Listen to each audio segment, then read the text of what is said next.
Habari za wakati huu mpenzi mtazamaji wetu, na karibu katika utabiri wa hali ya hewa ambao ni wa saa 24 zijazo kuanzia saa 3 usiku wa leo. Na mifumo ya upepo kwa siku ya kesho inatarajiwa kuvuma kwa kasi ya kilomita 20 kwa saa kwa ziwa Tanganyika na kwa kasi ya kilomita 30 kwa saa kwa ziwa Victoria, ziwa Nyasa pamoja na ukanda wote wa pwani. Na hali ya bahari inatarajiwa kuwa na mawimbi makubwa kiasi.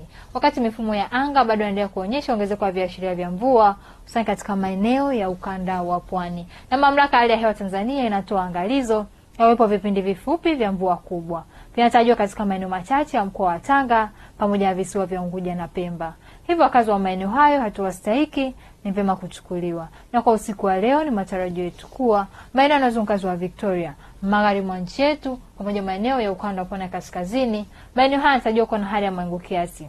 Mvua na ngurumo katika maeneo machache. Mikoa ya Singida pamoja na Dodoma, maeneo haya yanatarajiwa kuwa na hali ya mawingu kiasi na ukavu kwa ujumla. Lakini maeneo mengine ya nchi yanayosalia, maeneo haya yanatarajiwa kuwa na hali ya mawingu kiasi, mvua katika maeneo machache. Na hapo kesho ni matarajio yetu kuwa maeneo magharibi mwa nchi yetu pamoja na maeneo ya ukanda wa pwani kaskazini, maeneo haya yanatarajiwa kuwa na hali ya mawingu, mvua na ngurumo katika maeneo machache pamoja na vipindi vifupi vya jua. Mikoa ya Singida pamoja na Dodoma, maeneo haya yanatarajiwa kuwa na hali ya mawingu kiasi, mvua katika maeneo machache pamoja na vipindi vya jua. Wakati maeneo mengine ya nchi yanayosalia, maeneo haya yanatarajiwa kuwa na hali ya mawingu kiasi, mvua na ngurumo katika maeneo machache pamoja na vipindi vya jua.